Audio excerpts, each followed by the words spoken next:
En la práctica, una vez que han sido evaluados el primer parcial, les puedo preguntar sobre temas que hemos avanzado en el primer parcial. Se supone que ya saben, y es más, tienen buenas notas. Pero ¿qué ha pasado con el grupo esta mañana? Vagina, vaginosis bacteriana, vaginitis por tricomonas, nada de lo que hemos visto acá me responde. ¿Qué quiere decir esto? O que están estudiando solo para ese momento el examen, o peor, que los cuestionarios les están haciendo más daño que beneficio. Entonces, dentro de una política saludable, para que el día de mañana ustedes no me hagan así, me has dejado pasar gineco sin saber, vagina va a entrar al segundo parcial. O sea, el segundo parcial no va a ser solamente desde cuello uterino, va a ser desde vagina. ¿Sí? No está sometido a votación, ni elección, nada, porque en realidad es todo lo avanzado. Y en la práctica estamos viendo vagina. Es más, hemos dicho, la causa más frecuente de consulta en ginecología es el flujo genital. El flujo genital más frecuente es el de la vaginosis. Pero no saben diagnosticar, no saben tratar. ¿Y quiénes han sido los responsables de aumentar vagina? Los 5 que han ido esta mañana a la práctica. Así que pregunten quién ha sido, porque no soy capaz de responder. Entonces, agradezcanles porque me van a hacer leer vagina también, ¿sí? Obviamente cuello sí va a entrar. Y algo que les he dicho, no les voy a preguntar jamás lo que se supone que no hemos avanzado, ¿cierto? Hablábamos de ovario esta mañana, no, es más, ayer les he dado algunas preguntas ya de lo que es la patología del ovario. Si estaban atentos en la visita, estaban tomando nota, es lo que les voy a preguntar en el examen final, les decían, ¿cierto? Entonces tienen que... Pero también puedo preguntarles lo que hicieron el semestre pasado. Hablábamos de embarazo ectópico esta mañana. Había gineco, ¿no? Embarazo ectópico es tema de gineco. Es más, es tema también de obstetricia, embarazo ectópico. Entonces tienen que repasar.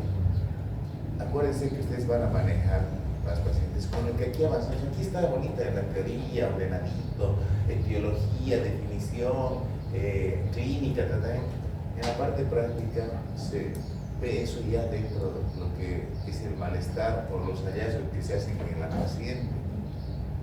Nos encontramos con pacientes que tienen flujos, nos encontramos con pacientes que tienen cáncer, nos encontramos con una serie de pacientes a las que hay que resolver el problema. Y no puede ser que atiendan a una paciente y para la siguiente se olviden, no va a pasar. Lo mismo, han dado el primer parcial, se supone que saben, ahora me van a dar el segundo parcial con patología vagina. ¿Sí? ¿Está claro? Sí. Bien, entonces repasen, estudien, que ese conocimiento se quede fijo, que se quede grabado. Así nunca se van a olvidar. El tratamiento de la vaginosis bacteriana es metronidazol. El tratamiento de la tricomonas es metronidazol. Siempre por vía oral. Por esto. Jamás debo dar óvulos por vía vaginal. Porque así queda bien. Si le dan a una paciente con tricomonas por vía vaginal, ella va a volver. Y va a pensar que su marido la ha vuelto a contagiar de repente. Y el problema está entre ustedes porque no hicieron un buen tratamiento. De repente ella lo perdonó. Dijo, no, me fuiste infiel una vez. Te perdono. Hagamos tratamiento y otra vez aparece la infección porque todos la doctora le dio por vía vaginal. Va a volver a tener tricomonías. ¿Qué va a decir la señora? Me volviste a contagiar, me volviste a engañar. Hasta una cosa tan sencilla, tan de la vida diaria, ¿cierto? Bien. Hasta ahora hemos hablado de cuello uterino. Hoy vamos a comenzar con lo que es la patología del cuerpo uterino. Es importante diferenciar en el útero las dos partes que tiene el útero. Desde el punto de vista anatómico son diferentes. Desde el punto de vista funcional son diferentes. Pero también son muy diferentes en la patología de la que adolecen. Las causas, las manifestaciones clínicas, las enfermedades mismas son diferentes, tanto en cuerpo como en cuello. Recordemos, esto es lo que hemos visto, ¿no es cierto? Hemos hablado de que el cuello es la porción inferior del útero, ¿cierto? Representa una tercera parte del total del órgano. Habíamos hablado de que el cuello tiene una porción intravaginal que se llama hocico de Tenca, ¿cierto? Y una porción supravaginal. donde la principal patología era el cáncer cervical. Ahora vamos a dedicarnos al cuerpo uterino. El cuerpo uterino pues es la parte superior, ¿no es cierto? Representa en la mujer adulta las 2/3 partes del total del cuerpo. 1/3 es para el cuerpo, 2/3 para él. Es una estructura de forma piramidal, piriforme, ¿no es cierto? Aplanada, en el cual es posible distinguir dos caras, una cara anterior y una cara posterior. Dos bordes, un borde derecho, un borde izquierdo. Y un fondo, este es el fondo. Fondo. En el sitio donde se unen los bordes con el fondo se llama cuernos, esos son los cuernos. Esa es la anatomía, ¿cierto? Al corte, ahí está, al corte nosotros podemos distinguir de que la pared del cuerpo uterino está formado por 3 estructuras. Yendo de dentro para afuera se llama endometrio, miometrio y perimetrio. Hay una mucosa, hay una muscular y hay una serosa. A diferencia del resto de las vísceras huecas que hemos estudiado desde histología, ¿no es cierto? En la histología hablábamos, hay mucosa, submucosa, muscular y serosa. En el útero no hay submucosa. Ya vamos a ver que esa va a ser la causa de una enfermedad que vamos a estudiar. En el útero solamente hay mucosa, una muscular y una serosa. La mucosa se llama endometrio, la muscular se llama miometrio y la serosa se llama perimetrio. ¿Cierto? Entonces, de repente vamos a ver que hay patología propia del endometrio. De repente hay una diapositiva por ahí que pasamos a decir patología del endometrio. Hay patología también del miometrio. Hay una patología específica. Nos interesa comenzar hablando el día de hoy de endometrio. Y aquí les voy a pedir que repasen un poquito lo que es la fisiología del ciclo menstrual. Ese es el tema número 2 de Gineco 1. Pero cuando hicimos la autoevaluación, ¿se acuerdan? La evaluación diagnóstica, ¿se acuerdan? En la evaluación diagnóstica encontramos que había muchas falencias respecto a fisiología. Y obviamente eso no tiene nota, pero sí a partir de ahora porque nos toca repasar fisiología. ¿Sí? Y dentro de la fisiología ustedes han estudiado el ciclo menstrual. Y han visto que el ciclo menstrual tiene un componente hormonal, ciclo hormonal se llama. Hay un ciclo ovárico, ¿se acuerdan las fases del ciclo ovárico? Hay una fase folicular y una fase lútea. Y también hay un ciclo endometrial. ¿Por qué? Porque el endometrio experimenta cambios desde la etapa de la menarca, de la primera menstruación hasta la menopausia, que es la última menstruación. El endometrio está permanentemente sufriendo cambios, ¿sí? Que se reproducen más o menos cada mes, por eso se llama ciclo menstrual, ¿cierto? Cada mes. Estos cambios incluyen la posibilidad de que haya patología de origen hormonal, porque estos cambios son de origen hormonal. Y se dice que desde el punto de vista práctico, desde el punto de vista asistencial, el ciclo menstrual comienza con el primer día de sangrado menstrual. Entonces, el primer día de la menstruación se llama día 1. ¿Y cuándo es el último día? El que está antes del próximo día 1. Pero desde el punto de vista fisiológico, en realidad, la menstruación significa el fracaso del ciclo. Es decir, sería la última parte del ciclo. El ciclo ha fracasado. Cuando el ciclo fracasa, se produce menstruación. ¿Cuál es el objetivo del ciclo menstrual? El ciclo menstrual tiene un objetivo bien definido: preparar el cuerpo de la mujer, básicamente el útero, para un eventual embarazo. Y si no se produce el embarazo, significa que el ciclo ha fracasado. Por lo tanto, el endometrio se desmorona acá y eso da lugar a un sangrado que se llama menstruación. A partir de la menstruación, luego, ¿qué tiene que ver? Tiene que haber un crecimiento donde el endometrio prolifera, crece nuevamente, ¿cierto? Por estímulo hormonal. Luego de la ovulación, el endometrio se transforma, ya deja de que se transforma en endometrio secretor. ¿Para qué? Para el momento de la implantación. Y si no ocurre la implantación, el endometrio cae, se destruye, la que le da origen a un sangrado que llamamos menstruación. Entonces, en el ciclo endometrial hablamos de una fase proliferativa, una fase secretora y una fase menstrual. Un poquito para que recuerden, el endometrio está formado por dos capas. Una capa que está en relación con el miometrio, que se llama capa basal. Esa es la que se conserva siempre. A partir de ahí se regenera en la próxima fase proliferativa.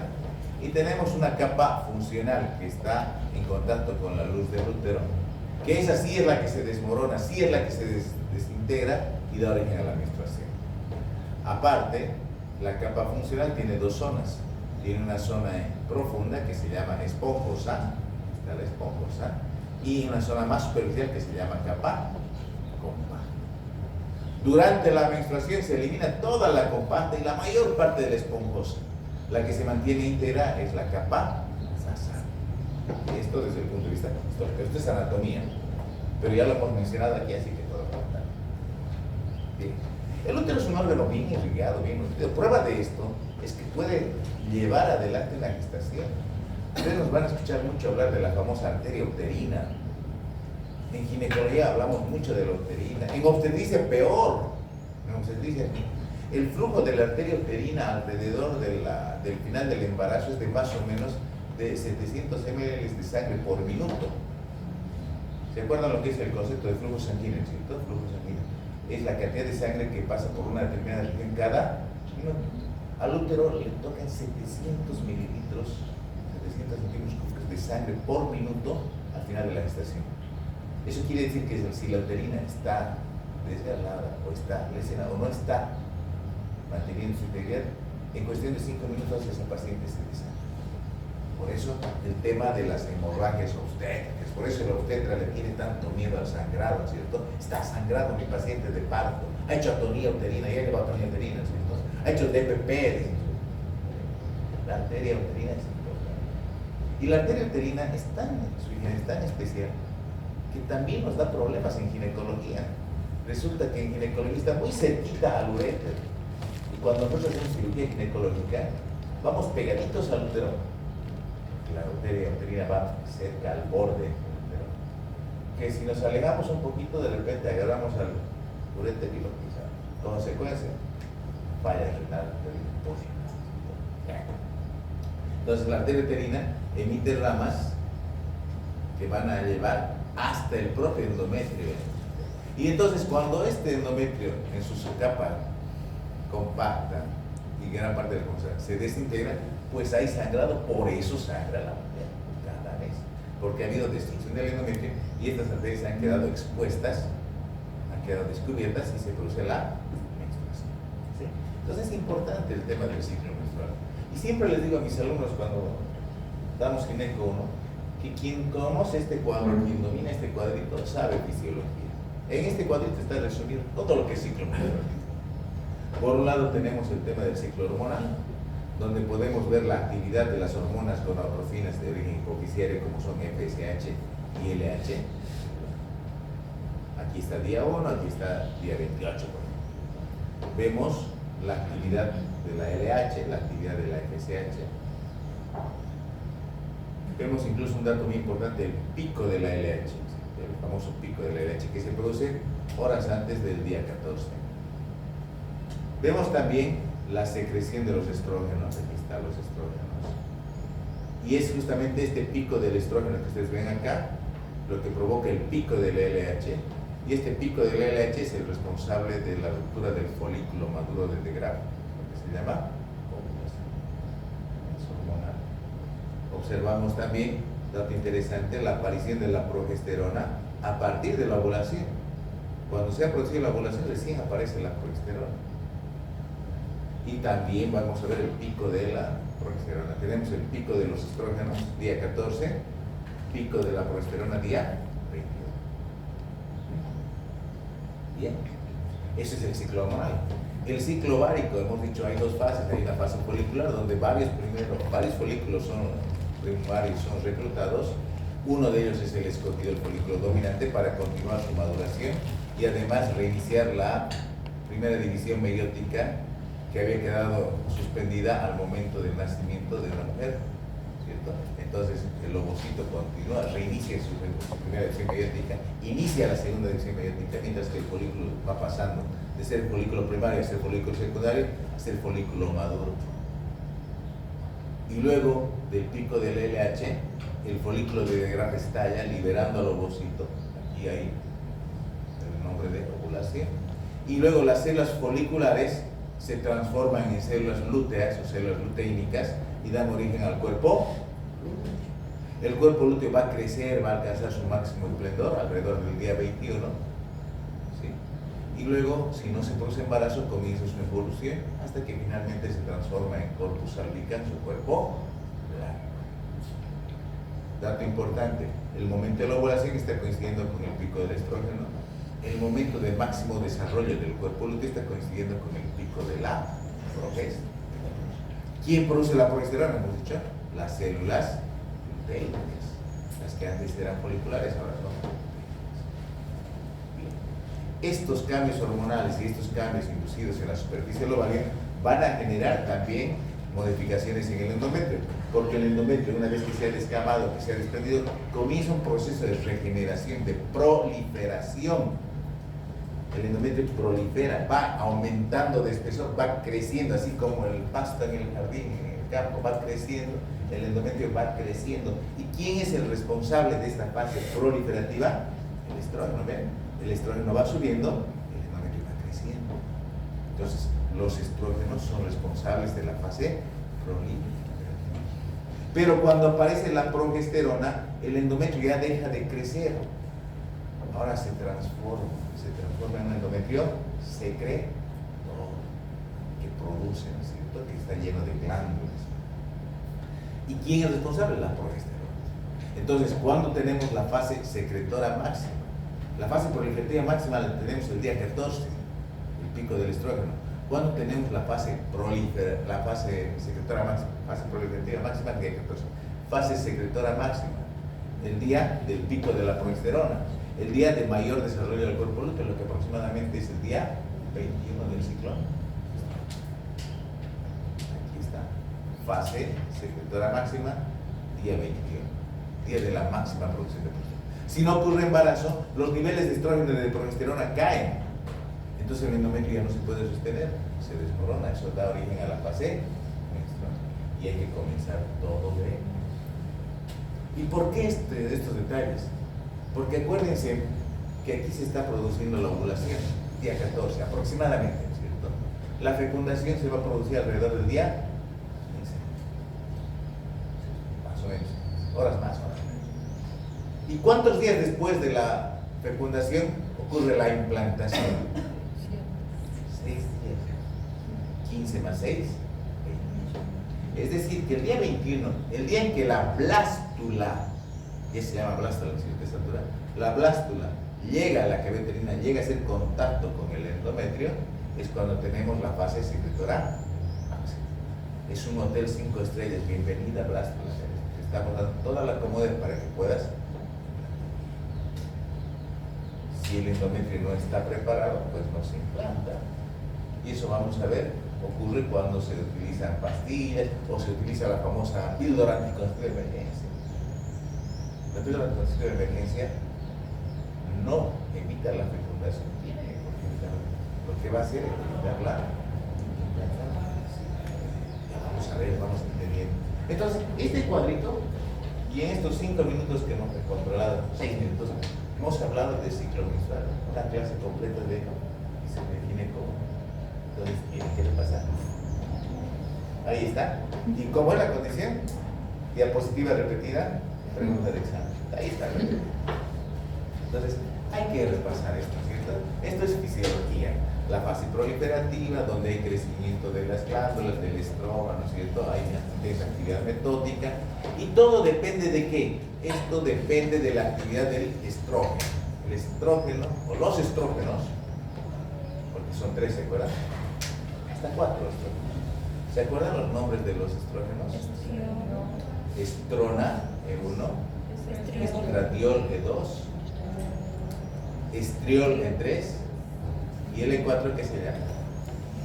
Si me dicen que se llama el E4, les suspendo lo de vagina. Estrona, ona, 1. Estradiol, 2. Estriol, 3. El 4.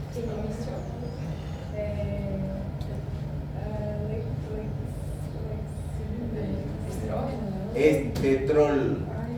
El estetrol. El más importante desde el punto de vista fisiológico es el estradiol. De ahí que cuando ustedes revisen la composición de los anticonceptivos, de las terapias de refuerzo hormonal, son derivados del estradiol, los estrógenos más potentes. ¿Sí? Bien. Entonces, es el estradiol, el estrógeno más potente, el que va a ser responsable de la fase proliferativa. Y aquí tienen un endometrio en fase proliferativa. Vean esta imagen donde podemos distinguir, esto es músculo, acuérdense, histológicamente esto es músculo, y aquí está el endometrio, ¿cierto? Está creciendo, van a observar que va creciendo. Mantengan un poquito la imagen. Y luego viene la fase secretora, ¿cierto? Después de la ovulación aparece la progesterona. Progesterona antes no había, ¿cierto? Aparece la progesterona después de la ovulación. ¿Y la progesterona qué hace? Tiene como principal tejido blanco el endometrio, y ahí ¿qué hace? Transforma un endometrio proliferativo en un endometrio secretor. Es quien transforma esto. ¿Y qué significa esto?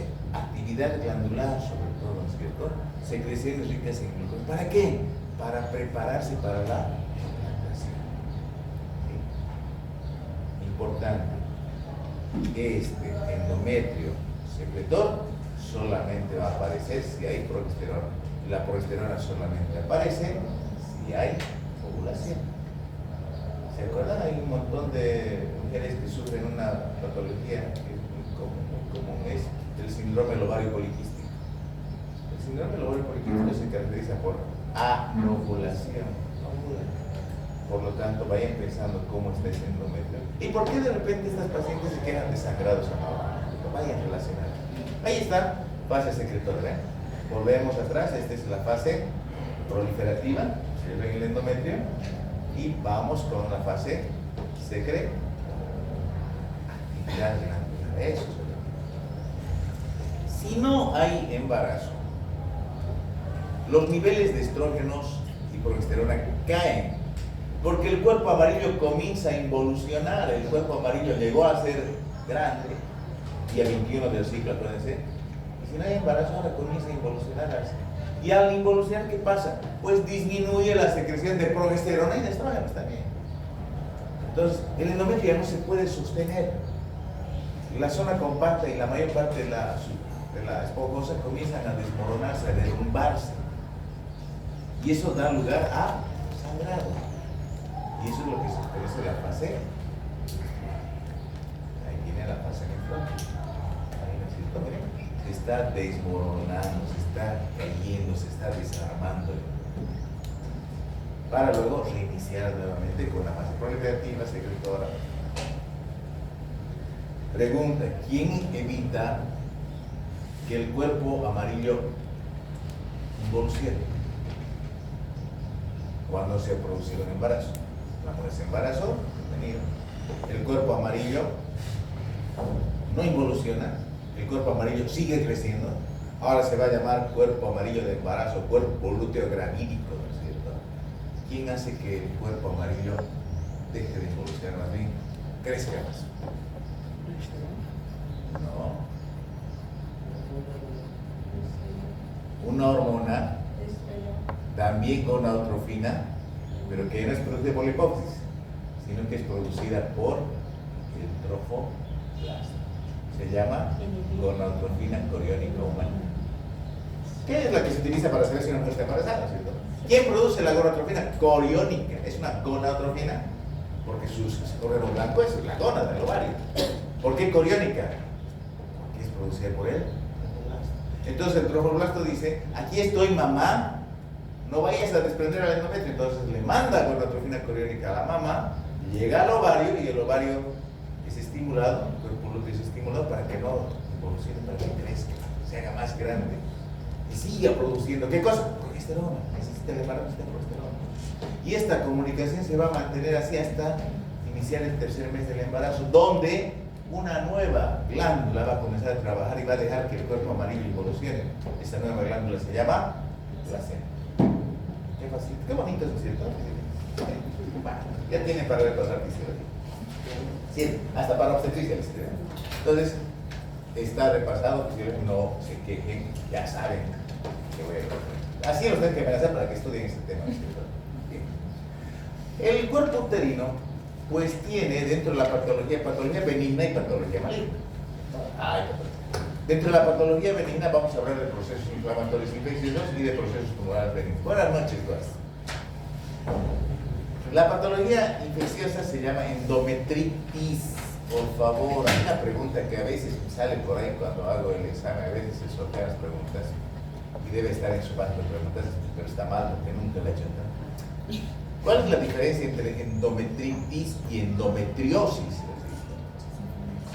Pues la endometritis, ¿qué es? Es la inflamación del endometrio. Proceso infeccioso inflamatorio del endometrio. ¿Y qué es la endometriosis? La presencia de tejido glandular endometrial fuera de la cavidad uterina. Se parecen las palabras, pero no son lo mismo. Nada que ver con la endometritis.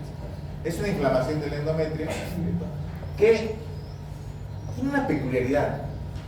Como el endometrio está permanentemente descamándose, desprendiéndose cada mes, las endometritis tienen que ser muy severas para quedar en el endometrio, ¿cierto? ¿Por qué? Porque llegado el mes, todo eso se desmorona, se cae. ¿Y qué pasa con el proceso inflamatorio? Es como si se autocontrolase, ¿cierto? Se autocontrola. Porque cada mes el útero se defiende con su... lo elimina todo. Entonces, pero cuando aquello no ocurre, cuando el proceso es agresivo, las bacterias que están en la vagina están ascendiendo, están usando al endometrio para alcanzar un sitio donde sí se pueden quedar. ¿Dónde sí se pueden quedar? En las trompas. ¿Y qué se llama cuando hay compromiso de las trompas? Se llama enfermedad pélvica inflamatoria. Que también lo han estudiado en ginecología, es la EPI o IPO. Una endometritis que nosotros provocamos, que es muy interesante, es la endometritis que ocurre cuando colocamos dispositivo intrauterino tipo T de cobre. T de cobre. ¿Cuál es el mecanismo de acción de la T de cobre, el grupo que he expuesto? Impedir que los espermatozoides lleguen hasta el huevo. Evitar. ¿Y cómo evita que llegue?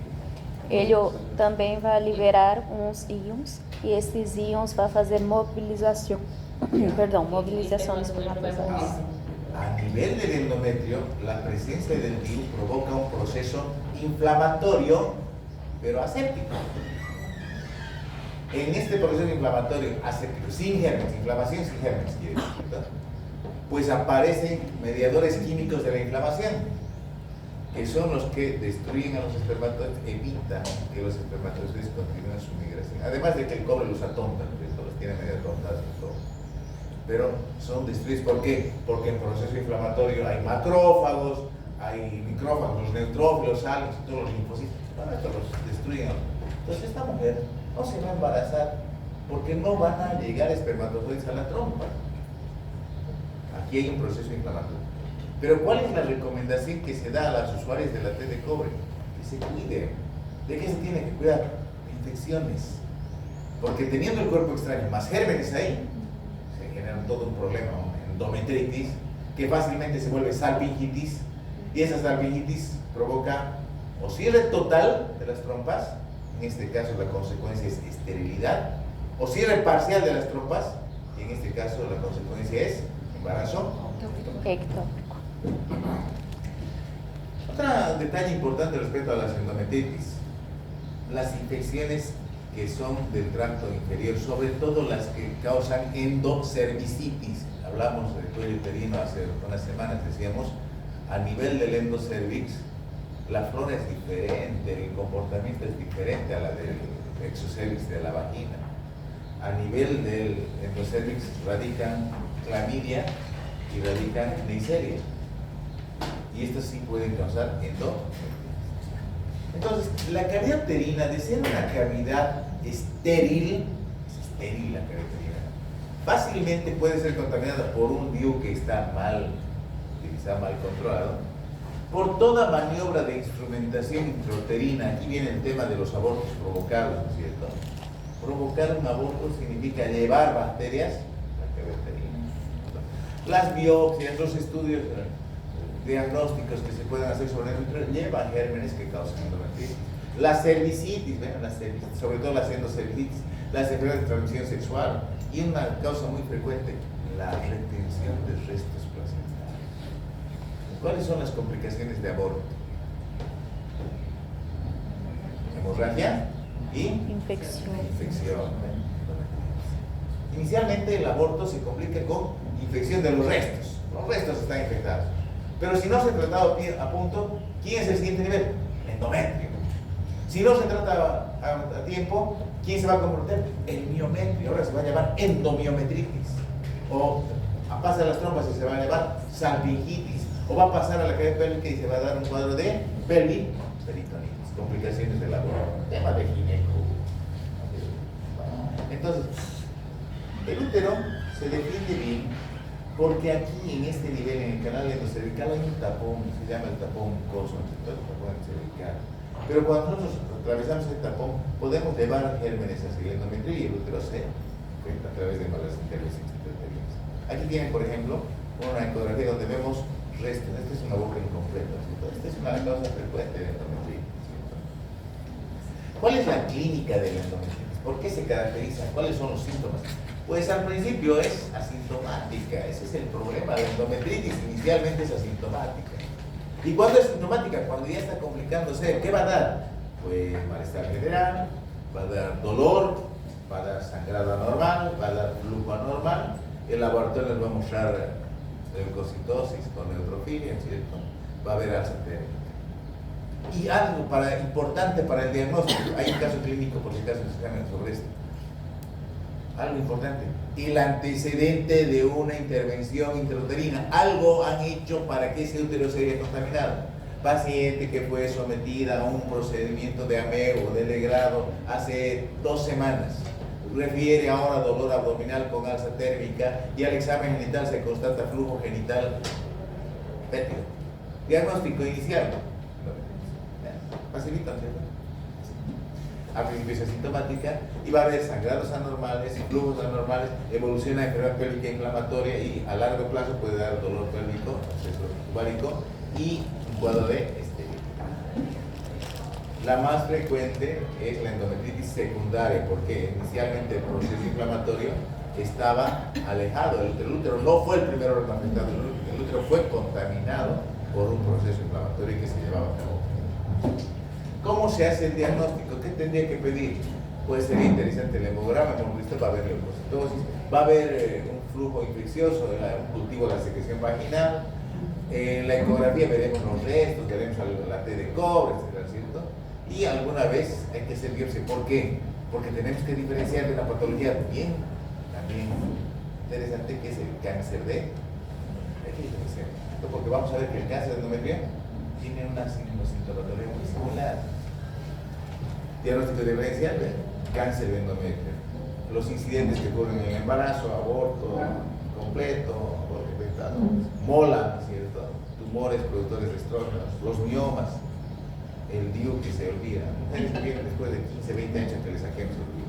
Entonces el diagnóstico ideal va a ser con cultivo, ¿cierto? El cultivo nos va a dar qué germen es y qué antibiótico vamos a utilizar, ¿cierto? Los gérmenes que aparecen más frecuentemente. Miren quién aparece aquí. Hay que conocer cuál es el tratamiento de la endometritis. De repente, el tema de las ITS, tratar las ITS, diagnosticar y tratar las ITS, esto con antibióticos corresponde. Si es el antecedente del dispositivo, hay que sacar el dispositivo, está infectado, hay que retirarlo. Reposo pélvico, evitar relaciones sexuales, ¿cierto? Duchas vaginales están proscritas, por si acaso. Inicialmente, y hasta que espere el resultado del cultivo, puede utilizar un antibiótico de amplio espectro, ¿cierto? Bueno, bien. Patología infecciosa. Pasemos a patología tumoral benigna. Cuando hablamos de cuello uterino, hablamos de los pólipos. Decíamos, los pólipos pueden ocurrir en el endocérvix, se llaman pólipos endocervicales. Muchos son pequeñitos porque hay una mala vascularidad y se proyectan hacia la cavidad vaginal. Bueno, en la cavidad vaginal pueden haber pólipos. ¿Sí? ¿Qué son los pólipos? Son proyecciones de ¿qué? De la mucosa, ¿se acuerdan? Decíamos el pólipo endocervical es proyección del endocérvix. Cuando es proyección del exocérvix se llama papiloma. Ahora, los pólipos endometriales son proyecciones del endometrio, por eso se llaman pólipos endometriales. Proyecciones que se dirigen hacia la luz, hacia la carrera uterina. Pueden ser sésiles o pueden ser peniculados. Pueden ser benignos, son benignos, pero tienen cambios hiperplásicos y vamos a ver que hay una secuencia en esto. Algunos hablan inclusive de actividad y de cierto componente genético en su origen. Pero básicamente, ¿por qué se caracterizan estos pólipos? Estos pólipos se caracterizan porque dependen para su desarrollo de estrógenos. ¿Quién hace crecer el endometrio? Los estrógenos. ¿Qué son los pólipos? Proliferación del endometrio. Entonces, ¿quién hace crecer los pólipos? Los estrógenos. Todos los estrógenos. Y entonces, tendremos que buscar cuál es esa causa por la que hay estrógenos aumentados o esa causa por la que no hay progesterona que transforme el endometrio proliferativo en un endometrio secretado. Debe haber alguna causa, ¿cierto? Por ejemplo, aquí mencionamos a la obesidad. Ahora, ¿qué tiene que ver la obesidad con eso? Pues en las personas que tienen mayor cantidad de tejido celular subcutáneo, hay lo que se llama la transformación periférica, la conversión periférica. Por la presencia de aromatasa, los andrógenos se transforman en grandes cantidades, de tal manera que superan la actividad de la progesta. Entonces, las personas con obesidad tienen este problema. Van a ver, cuando nos toca esterectomía por pólipo, pucha, es dormida. Pero no es la única causa. Por ejemplo, aquí hay un dato interesante del tamoxifeno. ¿Qué es el tamoxifeno? El tamoxifeno lo vamos a mencionar unas 2 o 3 patologías uterinas. El tamoxifeno es parte del tratamiento del cáncer de mama. Los tumores de mama son en general estrógeno dependientes y hay fármacos que bloquean a los receptores estrogénicos en la mama. Entonces, estamos en tratamiento de cáncer de mama. Pero estas mujeres que tienen tratamiento de cáncer de mama van a ver que seguido el oncólogo, el ginecólogo le pide que se haga ecografía vaginal, porque quiere controlar cómo está el endometrio. Porque a nivel del endometrio, el tamoxifeno estimula la actividad de los estrógenos. Aquí bloquea, no estimula. Entonces hay que tener mucho cuidado con el uso del tamoxifeno porque puede generar pólipo, puede generar hiperplasia, que es otro tema, o puede generar cáncer de terapia de reemplazo hormonal. Esto tiene que ver cuando la mujer es usuaria de hormonas para el manejo de la menopausia. Eso se llama terapia de reemplazo hormonal. Vamos a dar, esto que se han estudiado en ginecólogo. Hay reemplazo hormonal. Pero hay una condición básica que es fundamental, que está escrita siempre en todos los libros donde se habla de menopausia y de tratamiento de menopausia. Dice, nunca se debe dar estrógenos puros a una mujer que tiene útero, porque le da pólipo, le da hiperplasia y le da cáncer. ¿Qué siempre se debe hacer? Dar estrógeno, que le resuelve todos sus problemas. El estrógeno le resuelve los calores, le resuelve el cambio de humor, la falta de sexo, todo le resuelve el estrógeno. Pero si le doy solo estrógeno y no le doy progesterona, ¿qué voy a inducir?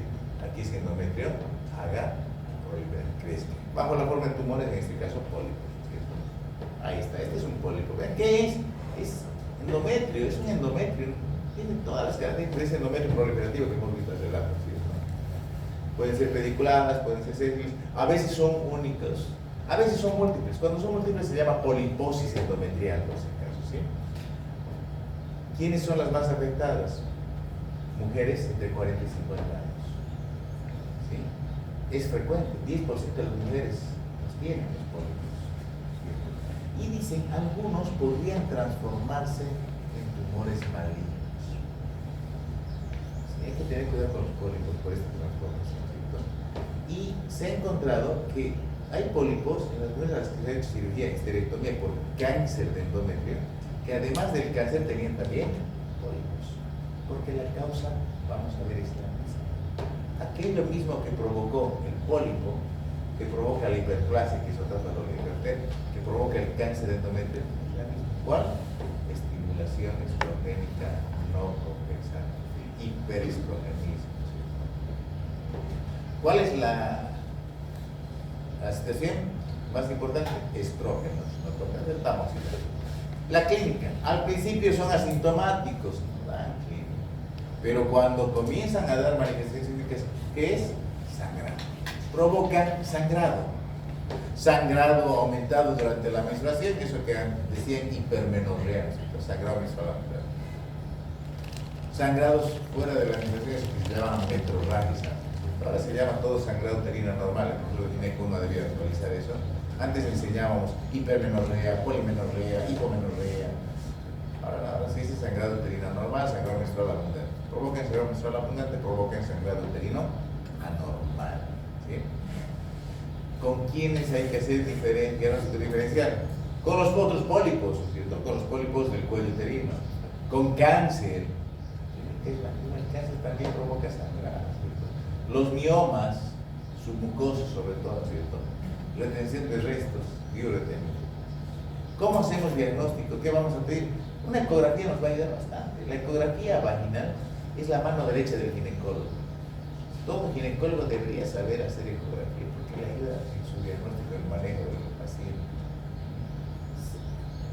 Lamentablemente vemos muchos ecografistas que hacen un cursito ahí, a Beni,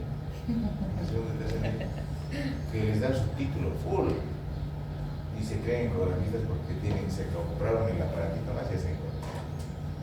Incluso muchos ecografistas reconocidos no saben y me informan hipertrofia de endometrio, me informan. No hay ese término, no hay hipertrofia de endometrio. Otro ecografista me reportó quistes de miometrio. Hay quistes en miometrio, pero porque vio zonas anecoicas en la pared, dijo quistes en... ¿Ven?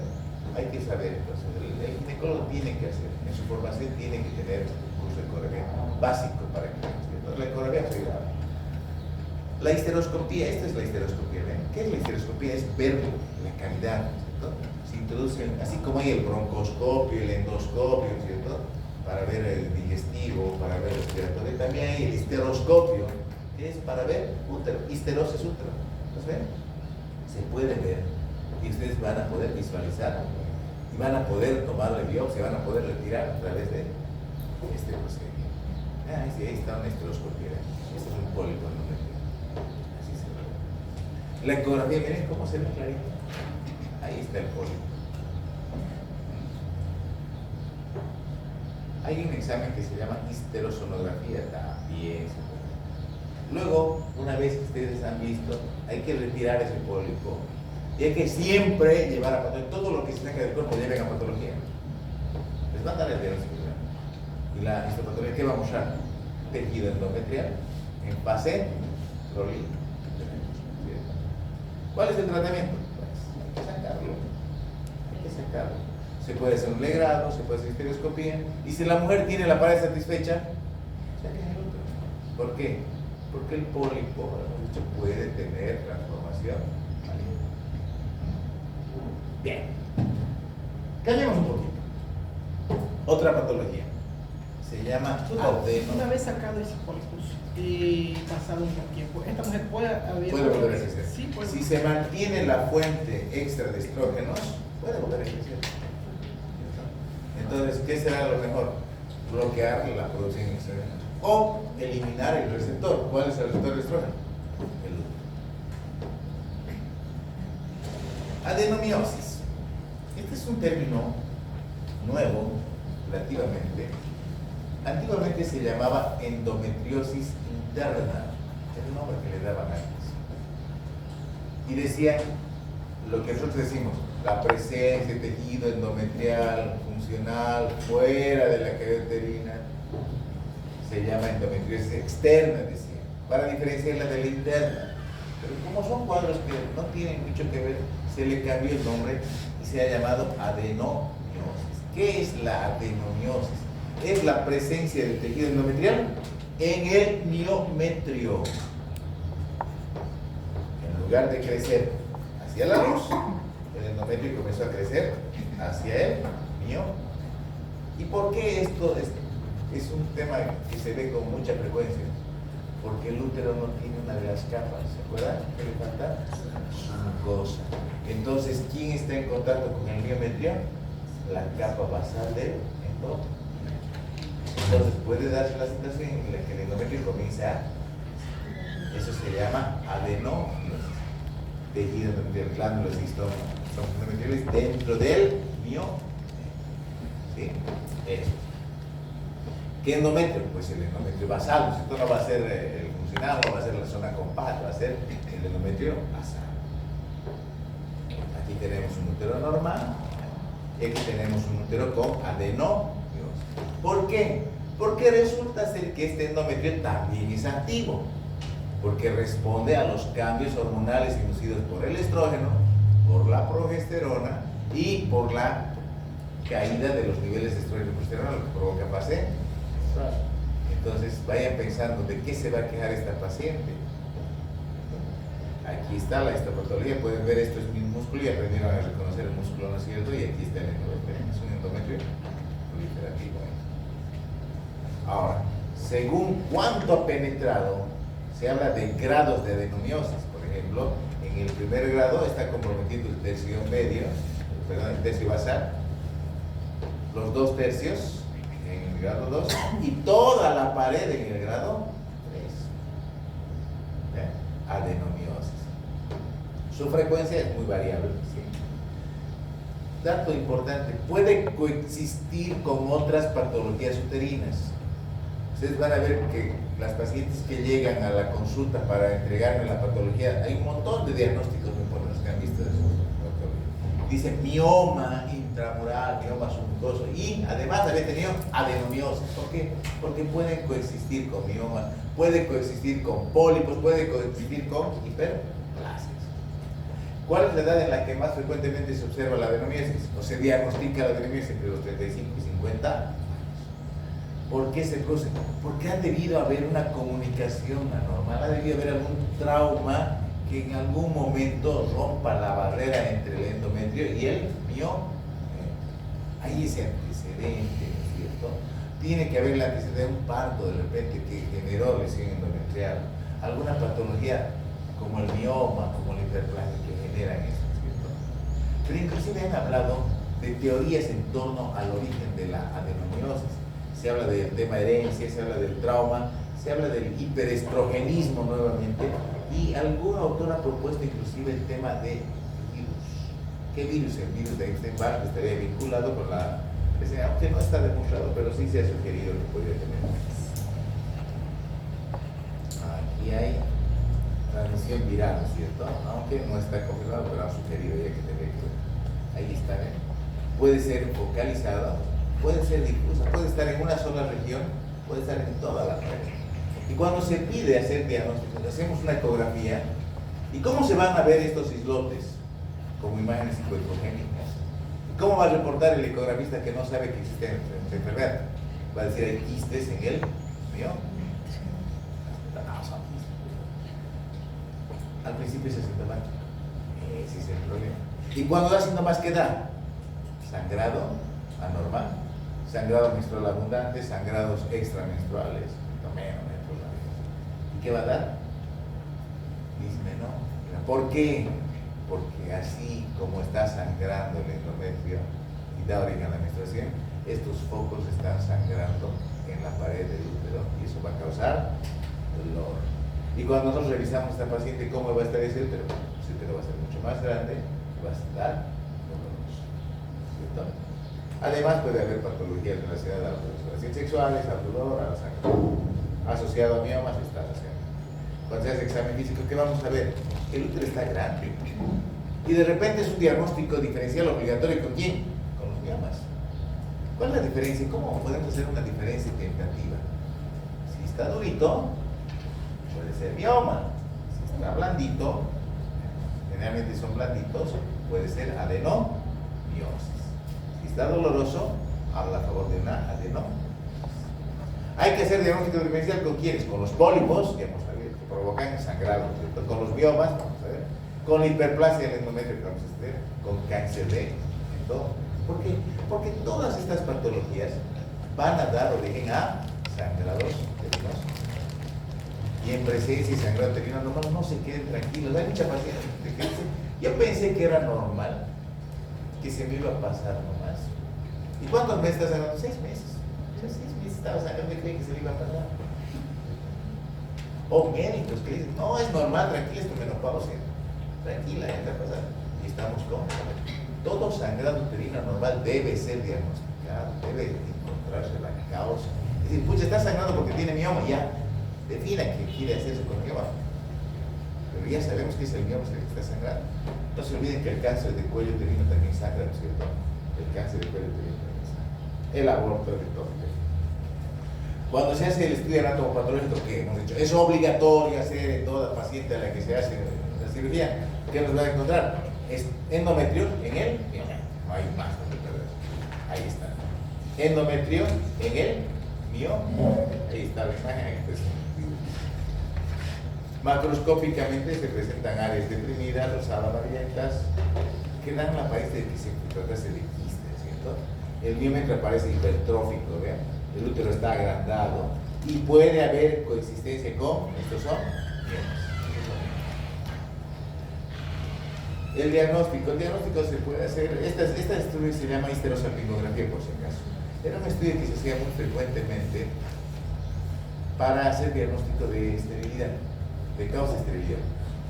La histerosalpingografía es una radiografía contrastada del útero y las trompas. Entonces, ¿qué se hace? Se inyecta un colorante, contraste radiopaco a la cavidad uterina. Y si las trompas están permeables, el contraste va a pasar hasta la cavidad abdominal. Entonces decimos, hay permeabilidad tubaria. Si el contraste no pasa, se detiene, hay una obstrucción tubaria. Entonces la esterilidad, la causa por la que esta mujer no se embaraza es porque las trompas están obstruidas.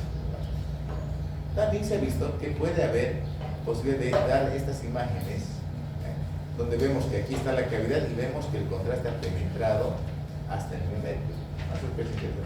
Pero quien nos va a dar más luces es la ecografía. ¿Cuál ecografía? La transvaginal. ¿Qué va a mostrar? Zonas anecogénicas de tamaño variable que parecen quistes, acuérdense. El miómetro es heterogéneo, ¿cierto? Aumento de sensibilidad. Ahí está. Esta es la imagen ecográfica de una de las mujeres. Parece bien quistecitos realmente, parece bien, pero no hay pues quistes.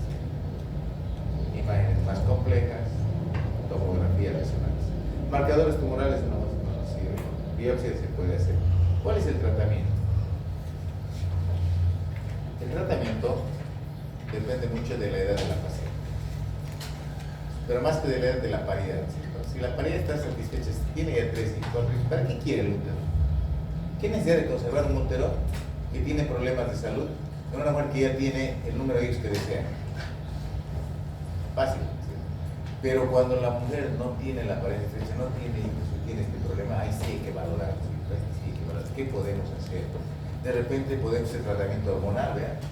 Podemos utilizar algún dispositivo, todo lo que es dispositivo liberador de hormonas, no es la T de cobre, es el rigo hormonal que se llama, ¿no? Que va a provocar que, un dato importante, cuando la progesterona actúa de manera permanente sobre un endometrio que ya no es proliferativo, no lo transforma ya en secretor. Hemos dicho, la progesterona transforma un endometrio proliferativo en un endometrio secretor. Pero si ya no está proliferando el endometrio, ¿qué hace la progesterona? La progesterona provoca atrofia endometrial. Entonces, ¿qué vamos a hacer? Vamos a atrofiar ese endometrio dándole progesterona y más. Y en caso necesario hacemos histerectomía. Toda esta es la histerectomía total, donde el cuello se conserva. Ojo, aquí hay un riesgo, ¿cuál? Y donde está el puntito rojo, cáncer de cuello uterino. Si dejamos el cuello, estamos dejando la posibilidad de que haya cáncer, como cualquier otro. La ideal es la histerectomía total, ¿cierto? Y obviamente, si la mujer llegó a la menopausia,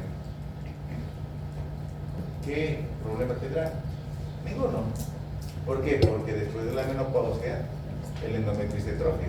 ya no hay estrógeno y progesterona, entonces el endometrio se atrofia y ya no hay ninguna manifestación de y ahí se acaba. Y ahí se acaba la preguntas. Hemos hablado de fisiología, acuérdense. ¿A esterectomía no se puede generar adherencia? Claro que sí. Las adherencias, esta mañana justamente tenemos que una paciente que fue operada de quiste. Toda cirugía abdominal, pero sobre todo la cirugía de los órganos de la cavidad pélvica, tiene el riesgo de generar adherencia. En toda cirugía, hay una paciente que le operaron de quiste ovario canadiense y nos está, hace más de un mes, nos está con dolor, porque están generando adherencias. Las cesáreas generan adherencias, la histerectomía genera adherencias, la extirpación de los quistes de ovario genera adherencias. Es una posibilidad. ¿Sí? De ahí que hay ciertas situaciones que debemos evitar, por ejemplo, el tema de dejar sangre, el tema de hacer una buena limpieza de la cavidad, evitar la manipulación de los órganos terapéuticos, creo que disminuye en cierta forma la posibilidad de adherencias. Pero desde ya, toda cirugía abdominal tiende a formar adherencias, pero sobre todo la cirugía pélvica. Y en caso de pólipos, a ecografía transvaginal y a ecografía abdominal, ¿cuál sería la diferencia? Ahora, aquí hay una bien buena pregunta para acá. Primero, cuando yo hago una solicitud de ecografía abdominal, lo que voy a esperar que el ecografista me informe es hígado, vesícula, páncreas, riñones. Eso es lo que me va a informar la ecografía abdominal. Es una ecografía que está ligada. Quiero hacer diagnóstico de cálculos o quiero ver si hay algún problema renal. Pido ecografía abdominal, el vaso, el páncreas. Cuando yo pido una ecografía ginecológica, el ecografista me va a hacer un informe de útero y ovarios, pero examinados desde la pared abdominal, por encima. Esa es la ecografía ginecológica. Y si yo quiero que esa ecografía sea con mayor detalle, voy a pedir la transvaginal. Esa sí entra por abajo y me va a informar también útero y ovarios. Entonces, cuando ustedes quieran pedirle, por ejemplo, una ecografía a una mujer que no tenía nunca relaciones sexuales, nunca le pidan transvaginal, pídanle ginecológico. Pero si quieren ir al detalle, quieren saber de qué tamaño es ese quistecito, ese miomita, lo mejor de repente es hacerle una transvaginal. Pero si está dolorida, hay que considerar varias cosas. Entonces, ¿qué es la diferencia? Transvaginal es a través de la cabeza, una ecografía transcavitaria. La ginecológica es por pared abdominal y la abdominal informa otros órganos que no son uterinos. ¿Preguntas? No hay preguntas. Bueno. Então, esses poros endometriais só dá no miométrio quando tem penetração ou em outra parte, ou ele dissemina pelas outras partes. ¿Pólipos? Sim. No, los pólipos son dependencias del endometrio, solamente afectan al endometrio, no invaden. Cuando ya hablamos de cáncer, ahí es otra cosa.